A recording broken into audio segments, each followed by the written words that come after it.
बिहार चुनाव में जो जातीय समीकरण है उस क्या वो लोग पलटी मारेंगे या उन्हीं पार्टियों को वोट देंगे जिसको देते आए हैं, क्योंकि बिहार का समाज और बिहार का जो विकास है वो जाति पे डिपेंड तो है। और इसीलिए जो चाहे वो पासवान है, चाहे वो तेली है, चाहे वो मुस्लिम है, चाहे वो पंडित है या यादव है, तमाम लोगों के मन में क्या है दरअसल उस सर्वे को समझते हैं और उसमें क्या इंडिया गठबंधन जीत रहा है या फिर एनडीए गठबंधन जीत रहा है, ये ज़रा सा समझ लीजिएगा।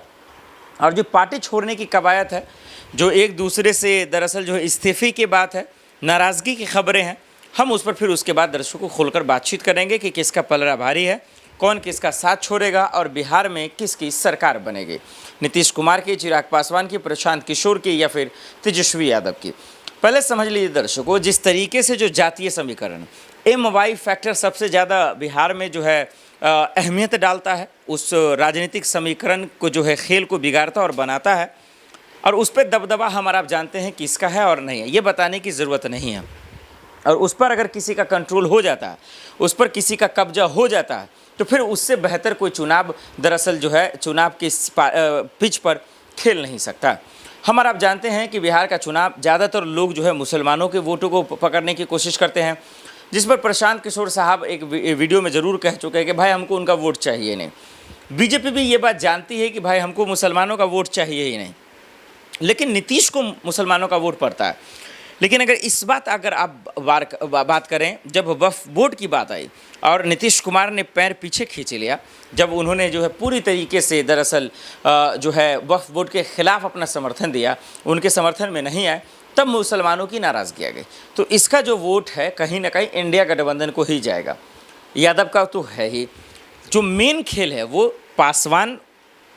समाज, या फिर अगर बात कर ले हम लोग गांव-गांव में जाकर अगर बात करें तो जो दलित समाज है वो दरअसल किसको वोट करेगा, वो क्या खेल बिगाड़ता है बिहार में, ये सबसे बड़ा अहमियत रहेगा। क्या एनडीए के साथ जाता है माफ़ कीजिए, या इंडिया गठबंधन के साथ, ये एक बड़ा सवाल है। मैं आपको बता देता हूँ,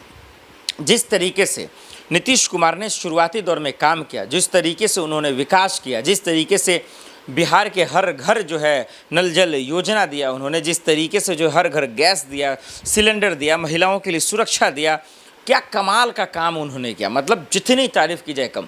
लेकिन पिछले 2 सालों में उन तमाम चीज़ों के उलट जो काम हुआ ना, बिगाड़ने का काम हुआ, स्कूल जो बने उसको तोड़ने का काम हुआ, उनको बंद करने का काम हुआ, कानून व्यवस्था को जो बनाया उसको फिर से बिगाड़ने को जो काम हुआ ना, ये घटिया हुआ, ये बेकार और घिनौना हुआ। ये समझने की ज़रूरत थी और यहीं को इसी चीज़ को परखने की ज़रूरत थी। यही वजह है दर्शकों कि ये चीज़ें गलत हुआ, यही चीज़ें ख़राब हुआ, जिसकी वजह से जो है अब चाहे वो दलित समाज हो या तेली हो या पासवान हो या दलित हो, वो अब कहीं ना कहीं एक असमझ में या एक असमंजस में या फिर एक गफलतबाजी में या एक कन्फ्यूजन इल्यूज़न में फंसा हुआ है कि वो किसके साथ जाएं या किसके साथ ना जाएं, वो किसके समर्थन में आएँ या किसके समर्थन में ना आएँ।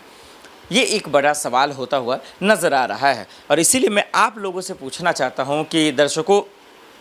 क्या होगा या क्या होने वाला है या क्या होगा। मेरा मानना है दर्शकों कि कहीं ना कहीं एनडीए को थोड़ा सा नुकसान नीतीश के वजह से पड़ेगा। बीजेपी का अच्छा है वोट बैंक, इसमें कोई शक नहीं। बीजेपी वो इस वजह से क्योंकि अमित शाह जी और मोदी जी के नाम पर वो कहीं ना कहीं एक फैक्टर डालता है। लालू प्रसाद यादव का भी फैक्टर है, वो यादव तो पूरा उनको लगभग जाता ही, थोड़ा सा वोट करता है। तो जो जातीय समीकरण है वो इस बार फ़र्क डालेगा और सबसे ज़्यादा दलित वो जो है खेल बदलेगा। मुसलमान का तो एक तरफा वोट है, यादवों का एक तरफा वोट है, लेकिन इस बीच में जिस तरीके से किसान भाई हैं, जाट भाई हैं, तमाम लोग हैं, वो थोड़ा सा फ़र्क पड़ेगा। लेकिन वहीं अब दूसरी तरफ आइए, जो पार्टी के लोग हैं, जो इंडिया गठबंधन में होकर नाराज़ हैं, इंडिया गठबंधन में होकर नाराज़ हैं, जो साथ छोड़ेंगे, उनसे क्या नुकसान होगा बिहार की जनता को और सियासत करने वाले लोगों को, आइए अब हम आपको बताते हैं।